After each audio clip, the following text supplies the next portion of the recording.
Timeless. I'm Julie Hartman. It's great, as always, to be with you. In addition to Timeless, I hope that you'll check out my show with Dennis Prager called Dennis and Julie.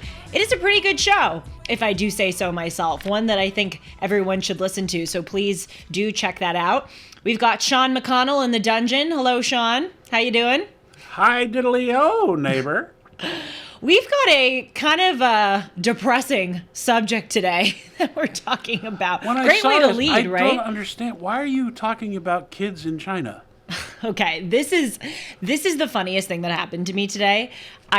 So we're talking about euthanasia, just FYI, as right, you can kids see in China. from the title. So this is what happened. I come into work, and before I do an episode, I tell Sean what the subject is so that he can pull B-roll. B-roll are the images that show up on the screen behind us. So if I'm talking about, a world leader, he'll put up, Jair Bolsonaro, the former president of Brazil, behind me, just to enhance the experience.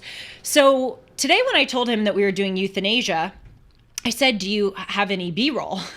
I actually didn't want him to have any B-roll for it. I thought it'd be kind of creepy. And he said to me, he goes, finding B-roll for that is kind of hard. I was going to put up some images of young people in China, though. And I said, why? And he goes, euthanasia.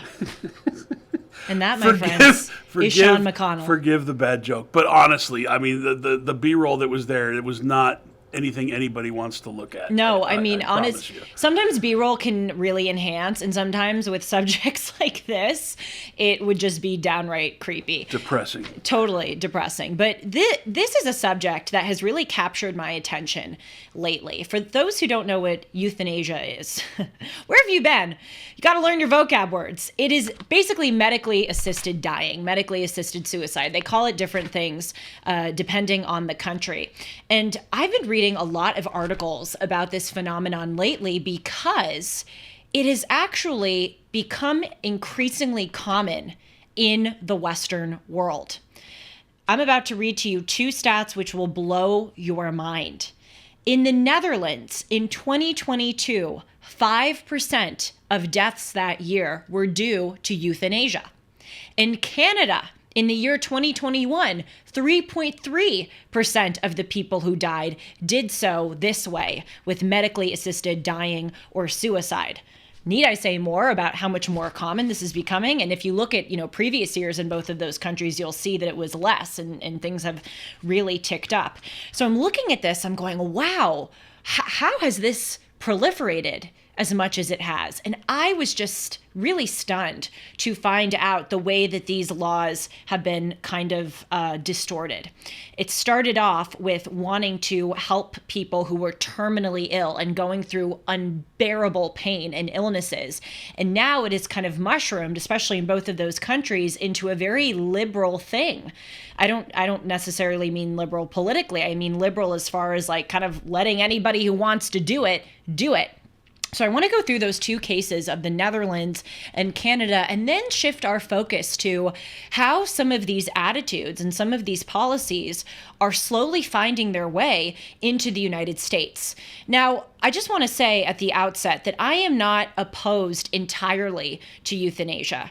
Actually, in doing research for this episode, I was reading these online testimonials of people who have had relatives who are going through terrible illnesses, cancer, and how much those relatives are suffering. And people have said, it's inhumane to allow a human being to have to endure months and months and months on end of pain if they're dying. So I can understand how in certain situations it actually is the humane thing to do.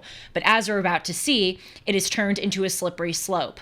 And many people on the subject of euthanasia fall into what Tom Sowell describes as stage one thinking. When he refers to that idea, he says that most people, when they're considering issues, they kind of just do like a preliminary analysis of it. They look at what is right in front of them. With euthanasia, they go, oh, of course I would support euthanasia because, it's helping people who are suffering. Or with immigration, this is another issue where we see a lot of people succumbing to stage one thinking. People go, oh, well, of course I would support migrants who are fleeing war-torn, poverty-stricken countries to come to the United States. People succumb to this on, LGBTQ issues. They go, oh, well, it is the right thing to do to affirm a child's change of gender. That's stage one thinking. But then when you ask, what are the consequences? Well, how is this really going to work out? That's when you become a conservative. That's what Dennis Prager always says. He says, when you start to ask what are the consequences, that's when you kind of start shifting to the right side of the aisle and away from the left. But seriously, that's when you start to go, wait a minute, these issues aren't so simple. And that's certainly the case here with euthanasia. So let's dive in and look at the case of the Netherlands. And I want to give my credit to my sources because I am not like Claudine Gay. I'm not going to quote and cite without properly giving credit. So credit here goes to Wesley J. Smith. He's done an immense amount of research on this. He summarized a lot of his findings in various Epoch Times articles. He's the chairman of the Discovery Institute Center on Human Exceptionalism. He's the author of a chilling book called The Culture of Death. And he taught me a lot of what I know about the situation in the Netherlands. So legalized euthanasia was legalized, could have said that a little better, in 2002. And so these are lethal injections that doctors give to patients. And so over the past 22 years, we have seen the criteria shift. It used to be for adults who were terminally ill. And they had to consent to getting this euthanasia. They had to have another doctor who, alongside their primary doctor, consented in their consent of getting euthanasia, but it was solely reserved for terminally ill adults. Then, over time, the restrictions became more relaxed. Then it became for chronically ill adults who were suffering from just terrible, terrible pain. Then it moved into the realm of the elderly who may want to terminate their lives. Then it moved into the realm of people with disabilities.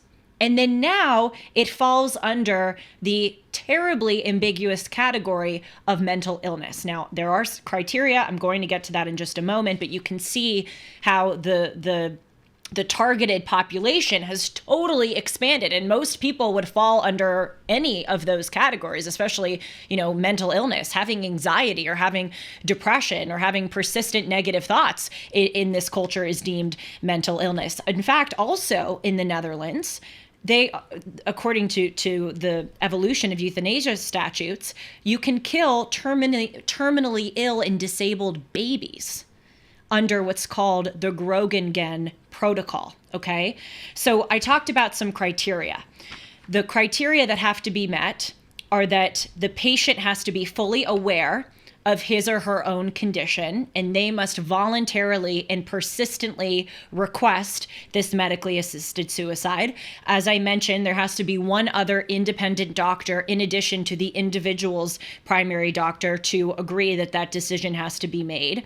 And the patient has to be in a hopeless and unbearable state of affairs or state of life, okay? But even this criteria has changed. Not just the people, it used to be terminally ill, but we see, this idea of hopelessness or what constitutes unbearable. That's very subjective, depending on who is experiencing that pain. And also, there used to be restrictions that a patient had to be at least 12 years old. And between the ages of 12 and 16, you also needed a parental consent in addition to those two doctors in the Netherlands for the child to get euthanasia. But then they changed that. In 2023, they said that you don't have to be at least 12 years old. This applies to all children who may have unbearable pain or hopeless and unbearable suffering. So my gosh, this has expanded hugely, and we're seeing what's happening. There was a horrifically sad example in the Netherlands that actually got a lot of international attention in 2019. It was an example of a 17-year-old girl who was a rape victim. Her name was Noah Pothoven. She was molested when she was 11 years old, and again when she was 12 years old, and then she was raped by two men when she was 14. And she wrote a lot of articles about her experience and how much it changed her. And how unbearable it was for her to live her life. And she suffered from eating disorders and depression. It was just awful. And I'm going to read to you what she said. She said, out of fear and shame, I relive that fear, that pain every day, always scared, always on my guard. And to this day, my body still feels dirty. My house has been broken into, my body, and that can never be undone. So clearly this poor girl was going through a horrendous amount of suffering. And so what happened was she died in June of 2019. And there were all of these reports that she got a jab. She got the lethal injection. And it turns out, according to the BBC and other news sources, that she actually didn't get a jab. But what happened was she kind of effectually got medically assisted suicide, not through an active measure, but through a passive measure. So essentially, her doctors and her family just let her die. So reading here from the BBC, quote, she went on hunger strike and was being fed through a tube. So she decided, I don't want to live anymore, and starved herself. Eventually, her family accepted her wish to die, so they stopped forcing her to stay alive and instead used palliative care to make her final days as peaceful and bearable as possible. So what is palliative care? Quote, according to Dutch law, palliative sedation aims to alleviate suffering at the end of life, and is permissible when a patient's life expectancy is no more than 2 weeks. So essentially, this girl starts starving herself. Her family resigns to her fate, and doctors, instead of trying to save her life and instead of trying to give her medical and physical care to help her, they gave her, I don't know if it was exactly morphine, but morphine and other medicine to relieve her pain as she was starving and to help her die. I think that is sick. I think that is beyond terrible. Of course, this person was going through unspeakable pain, but to me, the what happened to her is just as terrible as the pain that she went through. I read that what I just, the description that I just read to you about how broken she felt. And then you take a girl like that who is so broken and you allow her to die. You essentially agree and you go, okay, well, yes, your life, your chances of being a happy, healthy person are useless. I'm going to help facilitate your death. A 17-year-old girl. I think that is horrible. This is not the message that we should be giving to people, that this is the end of the road. Again, if this were a person who was in had terminally ill cancer and was having horrendous daily pain, I would be singing a different tune. But this is a young girl who went through a terrible life experience, but you're telling her the solution to that is to die? I have so many questions. Just from your opening part, I have so many questions because, okay, there's the legal ramifications, right? The legalization of it, whether it's okay for a doctor to assist in that. Then there's the moral side of it, and who decides this pain threshold, whether it's the individual or the doctor. Right. And as an expert in eating disorders and depression, thank you very much, I know what it's like to not want to live, to go on anymore, to be in pain, to think that depression is going to consume you. I've found a way through that. I think it would be a tragedy if someone took their own life without seeing themselves through that, because there is life on the other side. Yes. I'm really torn on this because I don't want people to live in pain. Right, but the solution in this case is not death. And who are we to judge? These are all individual cases, and this is a you could talk about this for a week. I think this is a really deep, tough subject. No, I appreciate your input. I think it is what makes this show rich. I will say, however, that I really disagree that we're not, in a situation to judge. I understand that to a certain extent, but that kind of mindset is what led us here to where 17-year-olds, and I'm going to show you more examples of people who are going through mental illness are dying at such young ages because we've kind of adopted this moral relativist approach where it's like, well, that's their truth. And I can't judge, medically assisted suicide for these reasons because that's their truth. Again, I hear what you're saying, Sean. No, I'm not saying you can't. Look, what I'm saying you can't judge on isn't the legal aspect of it. Like right. When it comes to making law and whether a society deems it acceptable, you can judge on that. What I'm talking about is people have different pain thresholds. People handle things differently, and what may be unbearable pain to one may be tolerable to someone else. That's what I'm saying. It's a very gray area, and who are we to tell someone if they don't want to live anymore? Right. That's a really tough question. Right. I agree, and I think with this girl, I mean, she just deserved so much better than this. That for people to just throw their hands in the air and go, okay, well, I'll just let you die. She deserved more advocacy. She deserved more support and more help. And of course, I have an immense amount of sympathy for the situation that she was in, her family was in. None of this is delivered in a way to wag the finger or to, be overly judgmental. But again, we do have to exercise judgment, and we do have to call out these cases and go, this is despicable. And there are certain lines which do not get crossed. Allow me to continue with some more examples of just how liberal this has become. And again, I'm not really even saying that politically. It's just a term, how lackadaisical, how kind of all-encompassing a lot of this has become. So this is according to the Daily Mail, that they're in the Netherlands, they have started providing euthanasia to individuals who have autism. Did I say Daily Mail? I hope I cited. I think I did. When this Claudine Gay story came out, I was so like, oh my God, I have to be, extra careful with citing sources. And because just to be clear, you are not gay. It's none of your damn business, Sean. I'm not.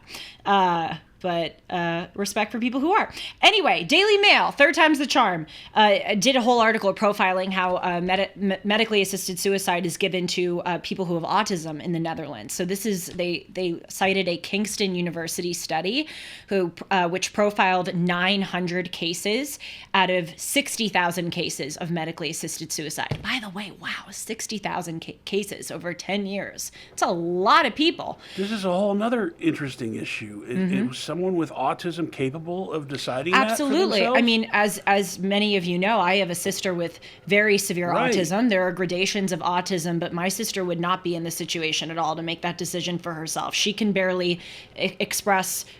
She can't express what she's feeling. She's basically nonverbal. So there are gradations, but many people with autism cannot make that decision. So you're right. These are family members that made this choice? Well, it's complicated because, and this is where the ambiguity is, that part of the criteria of medically assisted suicide in the Netherlands is that the patient must be fully aware of his or her own condition and must voluntarily and persistently request to end their life.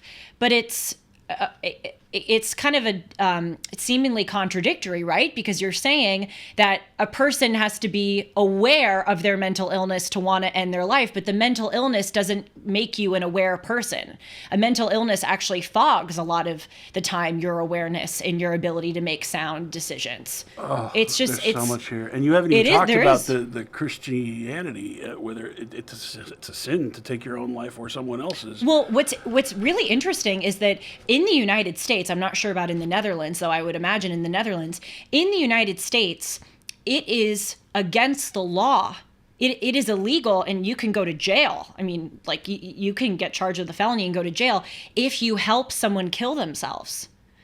But not if you're a doctor in some states. I'm going to get to this in the United States. 10 states have legalized a form of euthanasia. But then we have federal laws saying that on an interpersonal level, you can't help someone commit suicide. So it's like... So just real quick, this may be an aside, but because you have a sister with autism, I've known somebody who had autism, and he was a relatively happy person, still is. Do you think your sister suffers? Oh, yes. Is she suffering?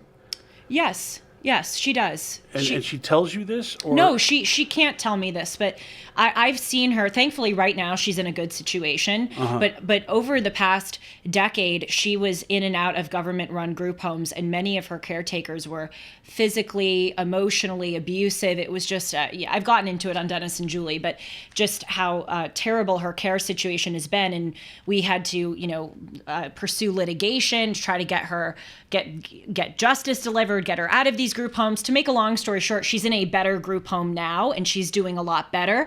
But she was suffering for years because of her care situation. And a lot of the times that seemed like something we could never get out of. And did she ever express to you that she didn't want to live? No, she's incapable of expressing that. But she would have these terrible behaviors where she would get very violent, start hitting herself, So she's basically nonverbal. She can't even express what she wants to have for dinner. But so you kind of see the way she's feeling through her behaviors. And there were just years where she would have these explosive behaviors that indicated that she was really suffering. And that's a severe case. I mean, we're talking about a spectrum. There's a lot of cases. And the guy I knew was not that bad. He was functional. And I would believe that he could be capable of expressing those feelings that he may not want to live. So how do you judge that? The severity of the autism versus someone being able to make that choice for themselves? Totally. I don't want to derail you. Please get back to what you're doing. I'm glad you brought it up. Yeah. It's the central issue here because it is different for everyone. So get a load of this. So this Kingston University study profiled 900 cases of euthanasia over a 10-year period. 900 out of 60,000. They chose representative cases. Before we continue, I want to quickly tell you about MyPillow. I use a lot of MyPillow products. I walk into work wearing my slippers, I sleep on a MyPillow, and I use my towels. And you can get a lot of these products at a discount too if you use the promo code Hartman or call 1-800-566-6745. Now, obviously, MyPillow is known for the pillow, but they didn't stop at the pillow. They also created the Giza Dream bed sheets. They look great, they feel great. I sleep on them too, and they really help facilitate a more comfortable night's sleep. MyPillow found the world's best cotton called Giza. It's ultra soft and breathable, but extremely durable. And if you get these sheets, they come with a 60-day money-back guarantee and a 10-year warranty. They come in a variety of sizes and colors. You can get them for 50% off for as low as $29.98. Just go to mypillow.com, click on the radio podcast square, and use the promo code Hartman. And there you will find not only this great offer, but also deep discounts on all MyPillow products, including the MyPillow 2.0 mattress topper, MyPillow kitchen towel sets, and now even flannel sheets, and so much more. Call 1-800-566-6745 or go to mypillow.com and use the promo code Hartman. Out of the 900, reading from the Daily Mail, 39 of them had autism or an intellectual disability. But that is such a wide-ranging thing. An intellectual disability, you can have dyslexia. That's an intellectual disability, Have I ever told you my theory? No. That we are all on the spectrum. Probably. Every single one of us is on the spectrum to some degree. Seriously, but what does that mean, an intellectual disability? It's a very all-encompassing term. Continuing to read from the Daily Mail, of the 39, 18 were younger than 50 years old. Many also, listen up, many cited as their reasons, this is not the autism group. So I covered the autism group. This is a separate category of individuals of the 900 cases profiled who got medically assisted death, suicide, euthanasia. Many cited their reasons. Here were some: unbearable loneliness, social isolation, lack of coping strategies because of a mental illness or disability that they faced. But unbearable loneliness, that's now the criteria. And also, we are taking someone who is unbearably lonely and we're saying the way that you solve that is that you have to die. It's sick. It is absolutely sick. And again, we have to, if these cases were narrowly tailored, narrowly defined, very strict criteria, of course, in some cases, I think this is the humane thing to do. But this has gotten way out of control. Euthanasia killings, according to Dutch News, rose by 14% in the year 2022. There were 8,720 deaths from euthanasia in that year alone. That was 5% of all of the deaths in the Netherlands. 115 of those were mentally ill. Again, very wide-ranging term. And then 379 were elderly couples. Okay. And so now we've seen that the criteria for euthanasia the public opinion on euthanasia has really changed. And this indicates just how kind of wide ranging this has become. I'm interested to hear what you think of this, Sean. So there's a parliamentary proposal, a bill that is called the Completed Life Bill. So the Dutch Parliament is now proposing that we add on, in the Netherlands, another criteria for euthanasia, or another ability to get it. And that is for people who are over 75 who say that they have completed their lives. And 80% of voters in the Netherlands would support this completed life euthanasia. That's what I meant about who are we to judge. I don't know what it's like to be 75. I don't know. What I've experienced in life is that life takes a serious downhill turn at a certain age, and I don't know what that's like. I do know what loneliness is. I don't know about unbearable. I'm still here, right? But who's to decide that? It seems like a very slippery slope. What gets included into what is acceptable for choosing death? Mm-hmm. I don't know if we'll ever have an answer. See, some people would say, like, okay, well, Julie, like, why do you care? You know, that's an individual's own decision. You should let them do what they want to do. Their body, their choice, you know, to use a common term. And if you're over 75 and you deem that you've had a completed life and you want to, you know, have a medically assisted suicide, you should have the right to do that. There's maybe like 10% of me which has sympathy to that argument, but it's more broadly about a culture where we are diminishing the value of life. And I don't like moving in this direction, which is essentially legitimizing dying before your actual death. Maybe this is a product of us living longer than ever before. Maybe this didn't come up before because it wasn't an issue. You were lucky to live to a certain age. But what's scary about this is that it's not, again, this used to be for people who were going, we've so bathed in a culture which talks about these subjects very loosely that we've forgotten what a grave thing it is to die. You know, and we have forgotten what the role of medicine is, which is in these cases that this was designed for people who are on their deathbeds, who are going through chemo. There's no chance that they're going to survive. Every single day, every move in their body is unbearable. They have trouble breathing. They can't, like the worst torturous form of existence. That is what this was used for, helping people who are already going to die and just alleviating them from their suffering. And now we're in this culture where it's like, yeah, well, if you think you've lived your life, a doctor should be able to hand you a pill and have you die. That is weird. Right. I think that's what you're discussing, the legalization of it to absolve doctors of it. Look, if somebody wants to kill themselves, they're going to do it. Right. Not just talk about it, not a cry for help. People deal with all kinds of pain all the time, and they come out the other side, and they're grateful they did. But there are people that choose death, and if they want to kill themselves, they're going to kill themselves. And I don't know who we are to tell them they shouldn't do it. You know what I mean? That's right, where I am with it. But we shouldn't encourage them to do it either. A life is a precious thing, and I hate agree with contributing to this culture where we're like, if somebody overdoses on fentanyl, whatever. If somebody wants to die when they're 75 because they lived, whatever. I don't like this whatever culture with life. The question is this. Is it more humane to allow someone to have a doctor assist them in that rather than some other self-inflicted? But here's the thing. Here's what I think would happen. I hear you on that. Yeah. But what I think with people who are over 75, I think now, like, I don't know if they would consider it to be a possibility, but now they, because of this the law hasn't passed, but if the law gets passed, it may plant a seed in their minds. Oh, I agree with you. And yeah, it's a giant slippery slope. I don't like going down that road. I hear you. I hear you. Right. Yeah. So that's the Netherlands. Belgium, I'm not going to go into huge detail about Belgium for the sake of time, but they had a similar trajectory, almost identical as the Netherlands, legalizing euthanasia in 2002. Now it's gotten really out of hand. In fact, there are several cases in Belgium of geriatric euthanasia killings of married couples, where one couple is, dying of an illness, and then the other part of the couple, the other counterpart of the couple, doesn't want to live without the person, doesn't want to be a widow or a widower, and then they die together. Okay, putting that aside, let's move on to Canada.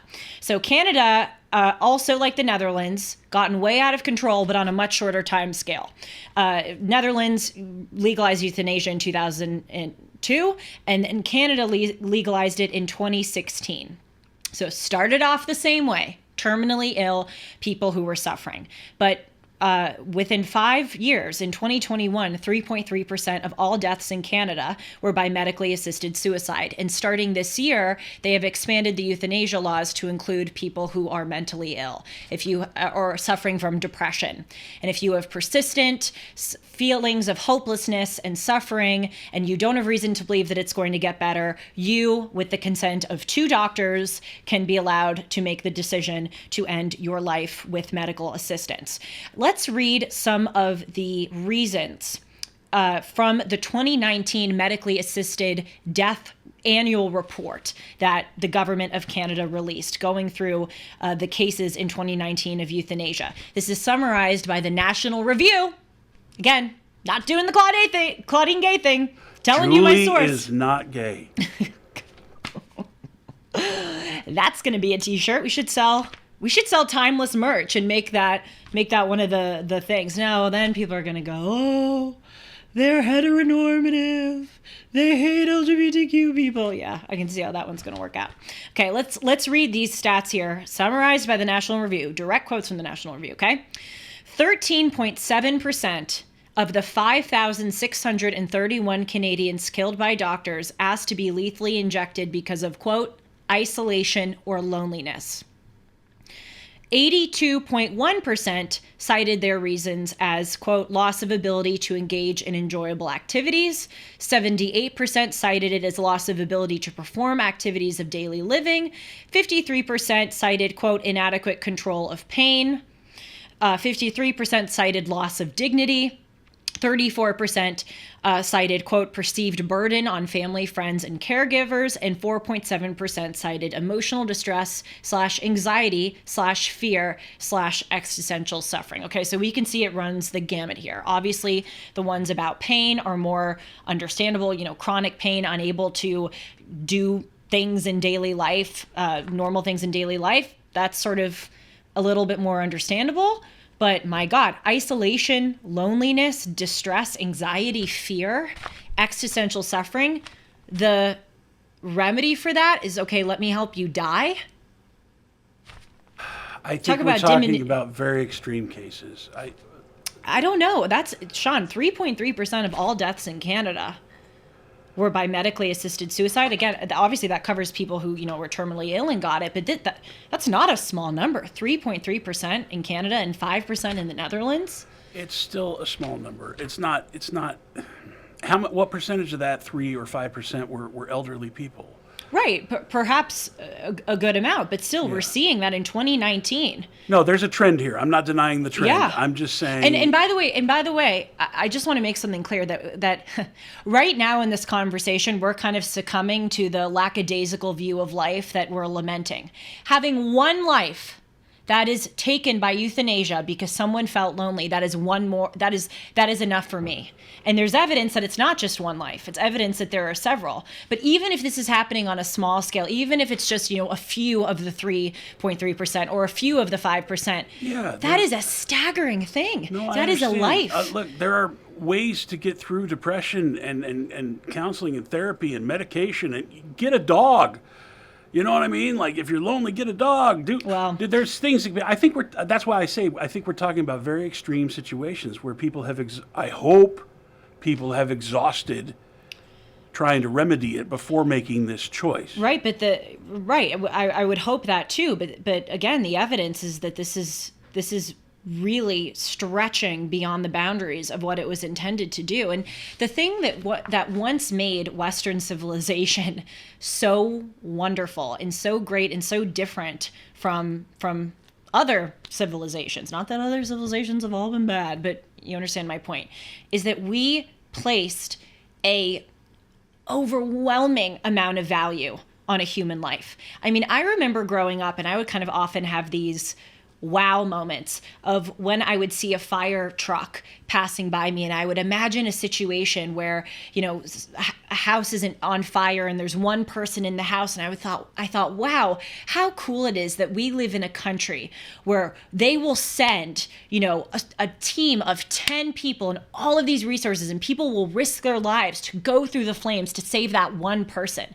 I mean, firefighters do that for cats. If there's a cat in a house and the house is engulfed in flames, and I just, you know, or if there's a robbery happen, you call the police and people swarm to try to protect you and make sure that you're safe.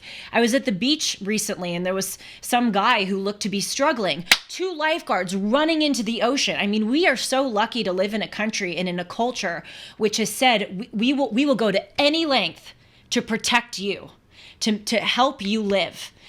One of the best parts of the Bible is a line in the Cain and Abel story in the first few chapters of Genesis, where when Cain kills Abel, his brother, out of vengeance because Abel offered a better offering to God, God says that Cain killed the bloods of Abel.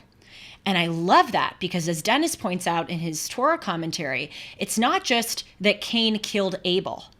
Cain killed Abel and all of Abel's future descendants. When you're killing one person, when one person dies, it's not just that one person. It's all the people who would come after them.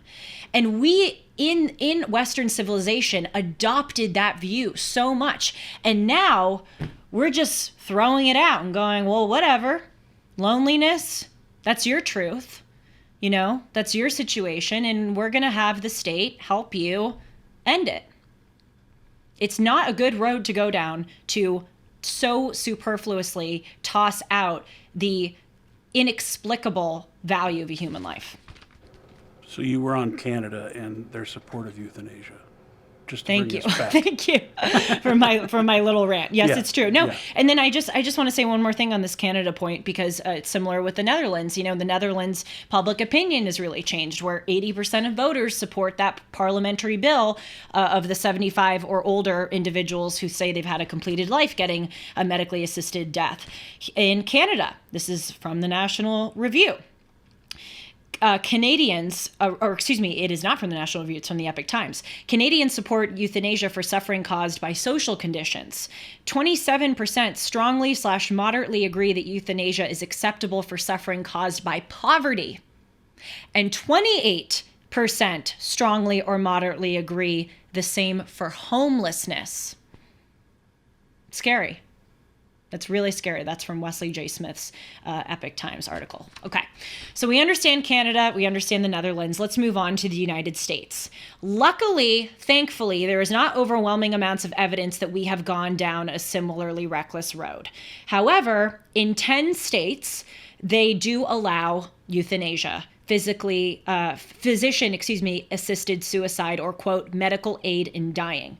The 10 states, or the 10 jurisdictions, because one of them is D.C., is D.C., Hawaii, New Jersey, Maine, New Mexico, Oregon, California, Colorado, Washington State, and Vermont.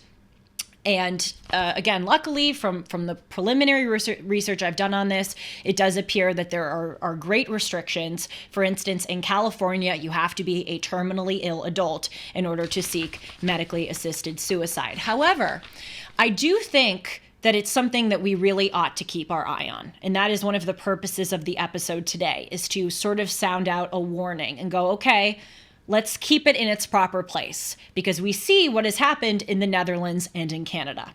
And I think it's also to open up a greater discussion, apropos of my rant a few minutes ago, which Sean steered me back on track away from.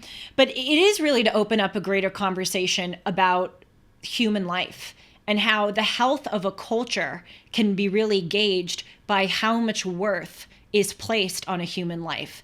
And I think that although in the United States right now, we're not at the Netherlands or Canada place with euthanasia, there are other ways that I think that we as a culture have succumbed to this, well, a human life is just kind of a not so precious thing. I talked about fentanyl. I talked about crime and homelessness. It is devastating how many preventable deaths there are in the United States as a result of those aforementioned things. You know, when I was younger, when I would see a homeless person on the street, it would really affect me. I would be devastated. And I remember having all these chats with my dad about why are people homeless and how can we help them? And my dad and I would volunteer at homeless shelters and at the food bank. And it was something that just hit me right in my heart every time I saw a person. And now I have to admit, when I see a homeless person on the street, it doesn't hit me in the same way that it used to. That doesn't mean that I have this kind of callousness towards the homeless, but there are so many now. I mean, it is so proliferated from the time that I was younger to now, and you kind of just pass by these people, and we've become so desensitized to the fact that this is a human being who is suffering. And we don't take the time out of our days to help them or to talk with them. And we kind of walk past them and treat them like they're just trash on the side of the road. And that is a greater culture of us not valuing human life. Yeah, when you're talking about culture, and I think you're onto something here, that maybe life is not as precious as it used to be. Oh, it's not. Look at the way we treat the elderly. Totally. Look at abortion and the way we treat life on the way in and the way out in this culture. Both worth looking at. I'm not making a judgment on what you should or shouldn't do. I'm just saying, look at the way we treat the elderly. Absolutely. Look at the way we treat birth as opposed to the way it used to be, where it was a precious thing, a miracle, if you will, or the way other cultures treat elderly people. That has changed. So, we've got about 20 minutes, Julie. Don't worry, I'm wrapping it up. Okay, all right. Your function is to be the time enforcer, which I appreciate. You don't want to go on for too long, but just a quick note on both of those issues. You're absolutely right. The way that we treat our grandparents in this country is so sick. There are so many, young people who don't call or visit their grandparents. And I understand. I have, three out of my four grandparents are dead, but my grandparents had dementia and they didn't know who I was when I would walk in. It's not the most fun thing in the world to always visit your grandparents, but there is this sense of, well, they don't matter because they can't provide me joy. They can't talk to me. And that is a shifting away of the value of human life. We see with abortion, I'm very conflicted on the subject of abortion, as I've said many times. But the one thing that I will never, ever dispute is that it is killing a human life. And it is sick to me that people don't acknowledge that. And what's also sick to me is the way that people just so easily talk about it as if it is not this serious thing. You see people who almost discuss abortion like it's an empowering thing for a woman to do. No, we need to treat it with the gravity of the situation that it is. I remember there was a governor that was giving, I think it was Maura Healey in New York, and she was giving a speech on how New York is taking all of these measures to make abortion access, more common. And there were people who were cheering. And there were people who were smiling and they were clapping it like Gloria Steinem was walking on the stage. And I get cheering when, clapping when you're supporting something, but it should be a kind of modest, humble, okay, I'm supporting this, but I'm also treating it with the dignity of what the situation is. This was feminist party, woot woot, killing children. Yeah. It's weird. It's so weird. I understand the my body, my choice, the spirit behind that, but you also, to reference the Cain and Abel thing, when you take that life, you are killing the bloods. You are. Of that life. And there's no way around that, no matter how empowering it is. Yes, and 63 million people have been killed since Roe v. Wade was passed in 1973. And just imagine for a moment, if for one day we could see those people, if we could walk down the street and see their faces and hear their voices. They're human beings, and this is not something that we should treat lightly. And I'll end with just a statistic that I think is indicative of this. I don't begrudge people for being pro-abortion. I don't. I understand it. It's a very complicated issue. 51% of Americans, according to a July 2023 survey, are pro-choice, okay? This is the situation that we're in. What I do begrudge is when Americans are so pro-abortion that they don't think any restrictions should be on it. And the thing that is scary is that that's becoming more common. According to a Gallup survey of Americans aged 18 to 29, 48% last year said that abortion should be legal under any circumstances. In 2012, that number was 24%. So it kind of indicates that there's this growing trend of just not as much value, diminution of value on the human life. And hopefully, again, this episode is a warning before it really gets too far out of hand. Thank you so much for joining me. I hope, it's kind of weird to say I hope you enjoyed this episode, but I hope that it was intellectually enriching for you. And I look forward to hearing your thoughts. You can always email me at julie@julie-hartman.com. And of course, leave a comment. I'll see you soon. Take care.